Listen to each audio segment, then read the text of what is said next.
welcome back to my channel. I still sort of feel like an imposter when I look at myself with my hair. So if you catch me really staring at myself in the viewfinder, that's why. But I thought we would have a little wine and chats night. Basically, I thought I'd film a little update video with a glass of wine. Now, there is reasoning behind this. It's currently 5 p.m. on a Friday evening and we're actually hosting a little wine and cheese and board games night. So I'm not just cracking the wine open for no reason, but also it's Friday night. Cheers. Here is to Friday evening update and let's get started. Ooh, is that rosé nice? Potentially, maybe not. Yeah, that's what happens when you buy £6 wine from Aldi. Backpacker budget. We can make it look bougie, but is it actually? So I'm gonna start with the questions I've just got. These weren't put in the question box, but these are questions I've just got because I've just put on Instagram that I've dyed my hair. Somebody said, this is actually because you're having a quarter life crisis. And to be honest, that's mainly because I joked about that in the caption of the post. But no, I actually don't really have like too stronger feelings about turning 24. If you didn't know, I turn 24 next month. My birthday is October 20th. I do feel as though 24 sounds quite a lot older. Like, I don't know, by 24, you know, some of my friends are like getting married and my mum got married at 24. There's just a bit more going on at that age where people are at very different stages in life. However, I think my main like aim over the last year really has been to just make peace with, I am where I am. I'm happy for other people on different paths. Doesn't mean that I have to be on that path. So I feel like it's just a different number. To be honest, I feel as though I've blinked and missed being 23. Like, I really feel like I just had a birthday. I can't believe it's going to be my birthday again. This year I don't really have any plans. We're going to be here in Melbourne. I have a few friends dotted around the city and I also have a few friends visiting the city. Yeah, it's going to be really towards the back end of our time here in Australia. So it's kind of going to be like one last Australian celebration. Yeah, it will be weird not seeing like my home friends and my family on my birthday because I've actually, have I ever done that? I've been on holiday on my birthday before, but I've never been like away. Like, I've still celebrated it at home and stuff. So yeah, that will be new, but I don't feel like I'm having a quarter life crisis yet. Maybe that will come at 25. I deviated around so much on that question, but no quarter life crisis is happening yet. And the hair was more from a healthy point of view. I really am trying to just be like, you know, I want nice hair, I want nice skin, I want to just look after myself a bit better. Oh, I think Riley the cat is coming to join. He's such a sociable cat. Some of you messaged me on Instagram and were like, you've got so lucky that you've found a cat that likes cuddles, because a lot of cats don't. And that's so true. Like, my friends at home that have cats, I've never cuddled them because they don't want to be anywhere near you. And I've previously just thought that's because I'm a stranger. I like cats. I'm definitely more of a dog person. This little cat kind of converting me. He's coming to get on my knee. Come on up there. Maybe we do the Q&A with wine in one hand and the cat in the other. Who am I, honestly? Brunette with a cat. She's had a personality transplant. My most commonly asked question for sure was, when are you going to be back in the UK? And I think I've definitely said this, so I'm going to keep it really brief. But we are definitely planning on being back in the UK for Christmas this year. Our visas run out in Australia mid-November. So yeah, definitely a UK Christmas, 100%. Okay, so in all the distraction with the cat, I actually forgot to answer the question that I was going to start with. Kind of the reason I wanted to film the Q&A in the first place, which was, how are you living in Melbourne for free? Like, what does house sitting include? How did you sort it out? How did you know where to trust? How can I do it? That was the general consensus of all the questions that I was getting, which is so valid because like we have got a full month's free accommodation, which we feel so lucky that that is like our reality right now. Basically, we applied for this house sit through a website called Happy House Sitters. It looks like this. I'm also signed up to a website called Trusted House Sitters, which looks like this. And these were the two websites that I was using to see what was available, see what was out there. I'm not gonna lie, you do have to pay to sign up to both of them, I think. I definitely know Happy House Sitters, once we wanted to start applying, we had to pay. That is the only website we used to actually apply, but I have looked on both. And I think it was like $60 for a year subscription. So it's expensive, but you only pay it once. Plus, when you consider that the aim is to get free accommodation, if you're only paying $60, which is about £30, it's definitely worth it. So you can like filter by location, by date. To be honest, we had a big window. We were looking for anything. We didn't know if we would get somewhere for like 2 weeks. We didn't know if we would get somewhere for 8 weeks. We were like, let's just see what's out there. And then we found this place, which was a 1 month house sit in exchange for looking after a cat. Now, we were kind of leaning more towards cats than dogs just because cats are less maintenance and less effort, I would say. You don't have to walk them every day. We didn't know what our routine would be like, and also it just gave us a bit more flexibility. So then what you do is you make like a profile, and Tom and I have this joint profile, so it was like, we are a couple looking to house sit, blah blah blah. We referenced the animals that we've looked after before. Both of us have dogs at home, and then we linked references back to my Airbnb account where we've got like 5-star reviews, like every place we've stayed, we've never had a problem with it, and all of that was done. And then I linked my social media and my job, and once you get through to like actually chatting to somebody, they can ask for more details or to speak to you on the phone. This lady we actually didn't speak to on the phone, we were just texting back and forth, and then Tom came to meet her. She did also ask for like, you know, proof that we were who we said we were, like IDs and driving licenses and stuff, which was obviously fine. I would say we probably spoke to about 4 different people and ended up like just this one worked out best. She accepted us quickest and we accepted her quickest, and it worked the best. And that is how we've got a free month of accommodation. But I would definitely say this is something that's worth looking into. I think that Happy House Sitters is an Australian website. I think Trusted House Sitters is worldwide. So like I say, I haven't really heard of this that much before. We only actually really sorted this out and like organized the final details probably about a month ago. To be honest, that's what I also quite liked about it. Even when we're looking now for like somewhere to stay in October, there's different places being added every single day. Some of them as short of a turnaround as like to start tomorrow, to start next week, and it's like, okay, there's definitely options here. So I would say if you are planning on traveling to Australia and living somewhere for a little bit, these are definitely things that are worth looking into. Not only have we got free accommodation, we've also got a pet, and I love that. Like, as somebody that is a big animal lover, like that made me very, very happy. Okay, a few people asked me this one as well, and that was about insurance. And again, I've answered this question a lot of times, but a lot more people were like, how did you insure yourself when you were in the US and when you were in the Maldives? Is it the same insurance, etc, etc? Basically guys, my top recommendation for any kind of travel insurance is to use Safety Wings. They are so much cheaper than any other site I've ever used. Like, I was really shocked. When I went to the Maldives, my insurance was 17 British pounds. When I was putting it into like compare the market, it was like 100 pounds. And I was like, how is this so different? It's crazy. Plus the insurance on Safety Wing actually is specific for like travel rather than holidays. Yeah, I'm gonna link them down below. I really do recommend them.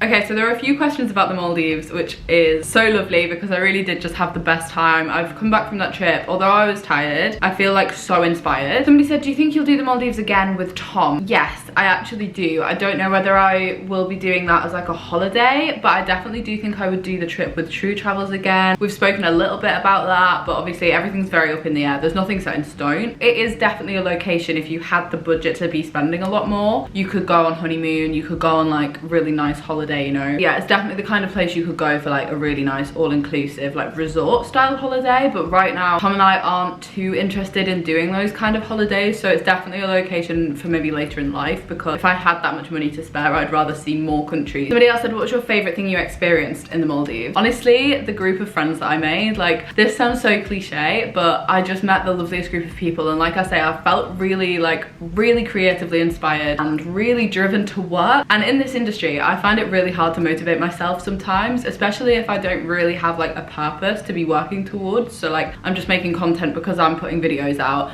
I'm maybe not working with anybody else. I'm not working with any brands. And I think that it's easy to feel like really not motivated. However, okay, the rosé is growing on me. However, yeah, the week that we were there, I just felt like every single day I was like, oh my god, I want to get so much content, I want to do this, I want to chat to them about like their experiences and their jobs, but also like their travel experiences. Like, everybody that was on that trip had been invited on that trip because they were like travel creators. So everybody had traveled such cool places and had such interesting stories, and that for sure was my favorite part. But obviously also the beaches, the ocean, the boat, just how beautiful it was. That kind of goes without saying. So many people are saying, what's the visa situation in Australia? Tom and I are on a working holiday 417 visa. That is how we have traveled and worked here for the last year. Most of you have probably heard of that. And basically from that initial entry, you get a year, and that's always just been how it works. They have actually changed the rules and regulations now, where if you're entering in, you're automatically granted 2 or maybe even 3 years if you're entering on a British passport. That law came into play this July, so it wasn't in play when we came in last November. So it has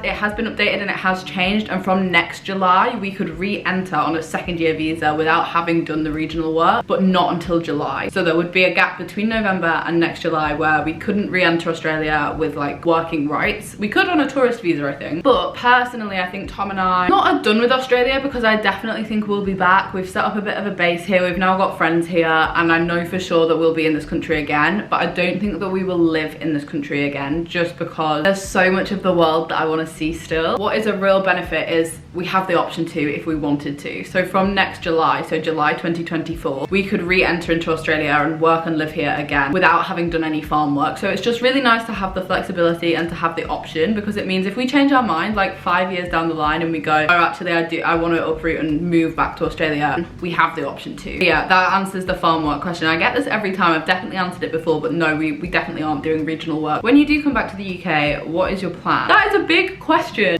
To be honest, I'm more likely to be having a crisis over that than I am about turning 24. I really think that the likelihood is that we're going to continue traveling for like the short-term foreseeable future. Like I say, and I keep saying it, there's just so much of the world that I want to see, so many more countries that I want to visit, and the more I've traveled, the more I want to visit more of the world. I kind of thought, oh, I'll travel Asia and then I'll travel Australia and then I'll be done with this and I'll be ready to like settle down and live in the UK and, you know, continue on what is kind of a more normal trajectory of life. But that's just not happened, and it's kind of going the other way. Tom and I are in the same position. We want to see so much more of the world. Specifically, we do have a list. Like, there's a route in my head that I'm thinking we might do, but it just depends on so much stuff. Like, work is a big one, and Tom's work is a big one. You know, Tom works remotely and freelance, and I work remotely and also sort of freelance, and it's if we could tie all of that together to make it work full time. But then again, there's also some other things I really want to try. Like next year I would love to do more group trips. I really enjoyed doing a group tour around Thailand, and I think I also learned a lot from that. Like, I was quite nervous and apprehensive going into it, and there were definitely a few hiccups, but I think that now I've had a go at it,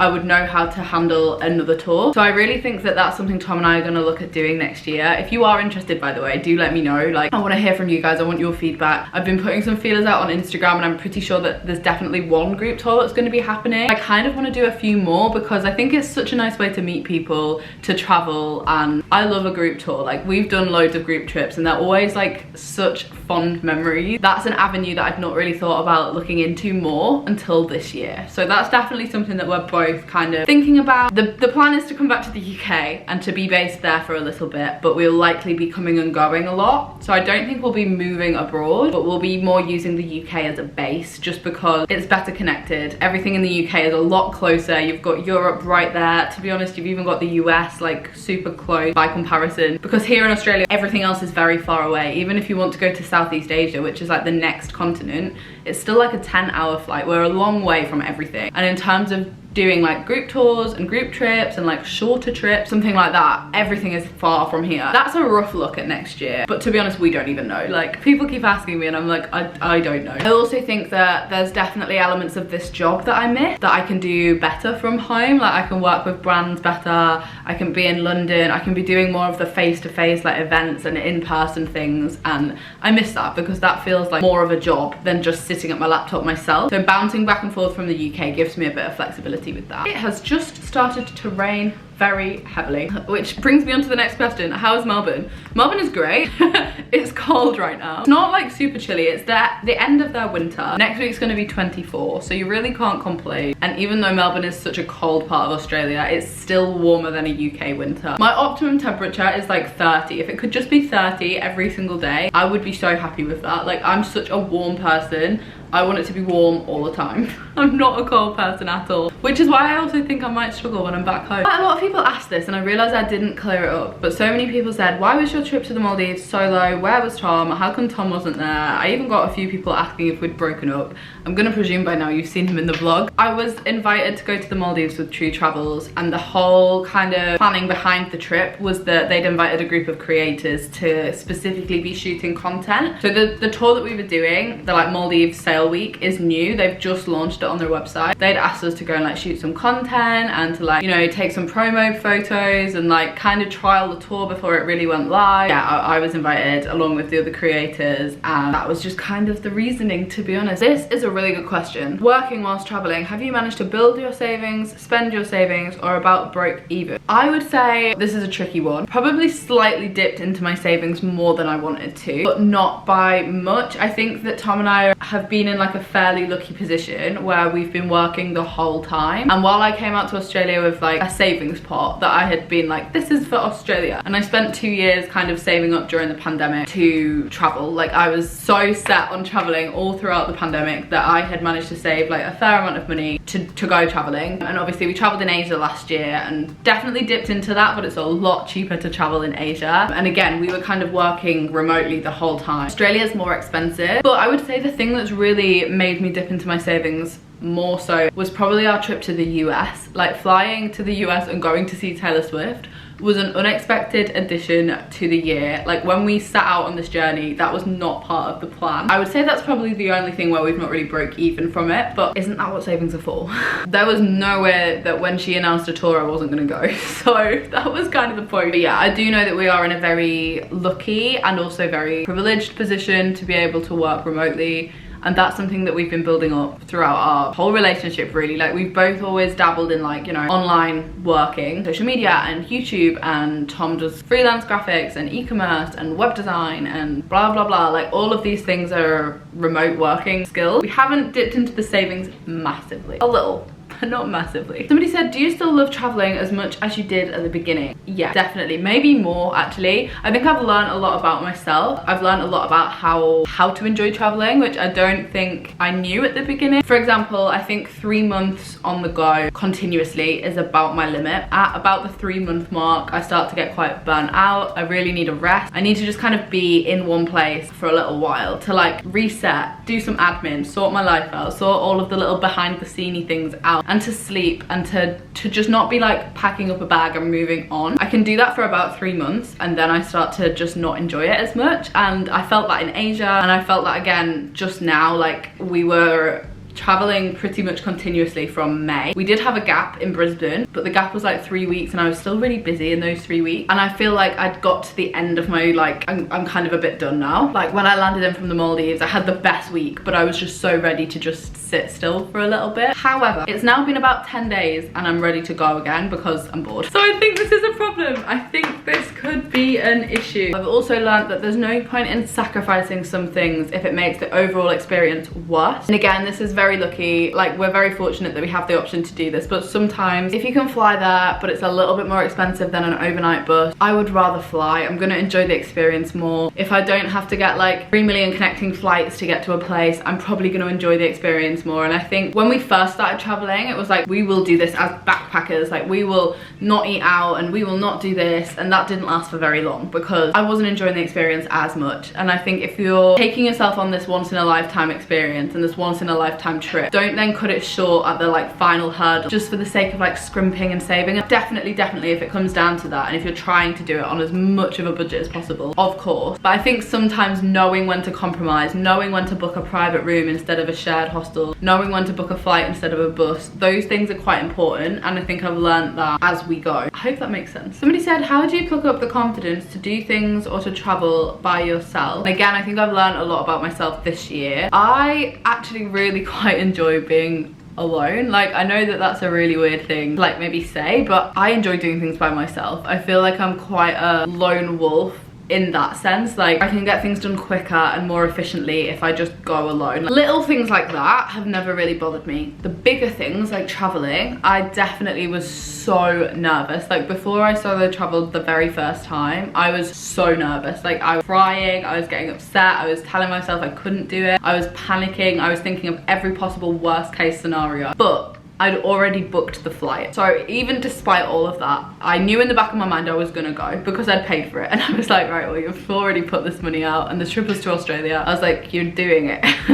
Even if you hate it, you're doing it. And I think I've always had this thing where like, you have to push your comfort zones, you have to push your boundaries, you have to be like, you have to just step a little bit, even if it's the tiniest bit, even if it's like taking those baby steps, like going shopping alone or going to the cinema alone, and doing those little things kind of builds up to the bigger things, and then eventually you just have to take the plunge. And I think that it's so scary. Like the rewards at the end of it for me have always been worth it. So I think that that's what gives me the confidence to do it again. Like before I went to the Maldives, I was sitting on the plane, I was so nervous. I was thinking, I don't know anybody. Like I've not spoken to a single other creator that's been invited. I barely even know like what the plan is. I'm just boarding these planes and somebody is going to pick me up at the other end. I don't even know who. And I was listening to a podcast, kind of like trying to not calm myself down, but just to be like, you know, this is fine. What's the worst that can happen? Actually, is a terrible question to ask because sometimes there's a lot of things that could go wrong. And every time I've done an experience like this before, it's always been amazing. It's always been so worth it. And that's kind of like what I just tell myself. So sorry if you can hear the rain on the windows. Plans to travel Tasmania, New Zealand, Fiji, the South Pacific Islands, etc. Yes, yes, yes, and yes, especially New Zealand. We are definitely going to be traveling in New Zealand, guys. I think I've mentioned this. Again, I think I've said this before. I really can't remember what I've said and where I've posted it, but if you do have any recommendations for New Zealand, let me know in the comments. We are planning a trip currently, but we don't have anything set in stone. Yeah, any recommendations would be incredible. The only thing we've really sorted out at all is we know we're going to be flying into Auckland because Johanna, who I went to Taylor Swift with, who was in LA, she was in those vlogs, she's actually from Auckland. That's the only part of the whole trip I have planned. So if you have any recommendations for New Zealand or for Auckland, let me know. I'm gonna let her be the tour guide there. I'm so excited to see her again, actually. That's gonna be so lovely. Okay, I'm gonna kind of combine these two questions. Is there anything in your lifestyle that you feel like traveling has affected that you've not really spoken about? Slash, does it make you compare yourself to where other people back home are? This is a big one, and I kind of want to end on it because I definitely think there's some lowlights to traveling that I've not really shared and that I've not spoken about, just because sometimes they're just my thoughts in my head, you know? The cat's just jumped up into the sink. Brilliant. But I would say the biggest thing that I've really noticed is maintaining friendships. Keeping up relationships back home is not as easy when you're on the go all the time. I've noticed this throughout my whole life, really, because a lot of my friends have never been from my hometown. Like, ever since I was about 15, I've sort of had two circles of friends. The friends I know from school and the friends I've met from doing this job, and then like other people along the way, like other friends that aren't from school, basically. And I genuinely can count probably on like my hands how many actual close friends I feel like I have, and I don't mean that in like a really sad, depressing way, but I definitely think when I was younger I had quite big friendship groups. I was in like big friendship circles at school and at sixth form, and then I would say probably ever since sixth form numbers have slowly kind of dropped off, which I feel is so natural and also kind of like the right thing to be happening, because who is 40 with like 30 friends? Not very many people. Also, it's difficult because you want to give everybody the same amount of energy and the same amount of like time, but if you're splitting that between huge friendship groups, it's really difficult. There go the wind chimes. A lot of friends you're only friends with through circumstance. However, I think whilst traveling I've probably noticed that even more, because there is no reason for me to be in contact with people from home unless I want to be, unless I'm putting the effort in and I'm getting the effort back. And this definitely isn't shade, it's just part of growing up. And I think that Tom and I deciding to move ourselves to the other side of the world obviously was going to interfere with friendships and relationships back home, at least a little bit. I'm not saying like, oh yeah, we knew we were going to fall out with people, because it's definitely, we haven't. And you know, it's easy to keep up with what people are doing online. The element of like being in their lives and being at their birthdays or their housewarmings, like we haven't been there and we aren't going to be there for the next few months. And that's something that I obviously knew would happen and had accepted would happen before we left, but I don't think that really prepares you for sort of how it feels to be sometimes quite cut off and quite isolated. However, on the flip side of that, I've made so many amazing friendships this year that I wouldn't have made otherwise, that it's really difficult to compare the two, because I could of course have been like, yeah, I'll stay at home and I'll never leave this town and I'll have these friends forever, and maybe that would have been lovely and maybe that would have been what some people would like and what some people want, but I knew that that wasn't what I wanted, and I knew that that wasn't the right decision for me. My closest friends obviously completely got that and were so supportive and so excited, and that's probably why I think we wouldn't live here forever. I do value those friendships and obviously my relationships with my family and stuff as well, and Tom and Tom has a really close group of guy friends. We weren't and we aren't trying to like cut those off, like that wasn't it at all, but it's hard to maintain them on the same level from Australia. I think if any of you watching this have ever traveled or have ever backpacked for like a prolonged amount of time, you'll completely know what I mean, because you get so caught up in the day-to-day of it all and so caught up in the like moving around and being here and doing this and doing that and the time zones and the everything, that then suddenly like a month has passed and you're like, oh my god, I feel like suddenly quite not connected in the same way. I hope that makes sense, but I definitely think that's something I've thought about quite a lot, and it's also given me a lot of time to really reflect on like the friendships and the relationship that I value the most and that I really want to continue putting my energy and my effort into, because you know, you can't pour from an empty cup. That's the saying, isn't it? Like you have to have energy to give, and I think some relationships relationships and some friendships, if they're draining you and if they're taking from that cup, it means that you're not able to give everything to your other relationships that do mean a lot to you, and your friendships and your work and your everything. And I think that I've had a lot of time to think about things like that I've maybe not spoken about in vlogs. Do let me know if you understand where I'm coming from and what I'm saying, because I feel like I've just gabbled a load of words and I'm like, that makes no sense. Anyway, I think I'm gonna end on that question because I need to go and prepare the wine and the cheese for my friends that are coming over tonight. This is what I mean, I've made such lovely friends this year. What I actually wish is that I could pick up my friends and my family and everything I love about home and my dog and move them here and then I would be like, this is perfect, this is exactly what I want, because I love this country and the people here and the weather and the jobs and the opportunities here, but they're all in the UK. I'm gonna go and prepare wine and cheese. If you want to watch that, it will probably be already up in my vlog. If you have found this Q&A kind of helpful or nice to watch, give it a thumbs up, and I shall see you guys back on my channel with another video very, very soon. Mwah. Bye!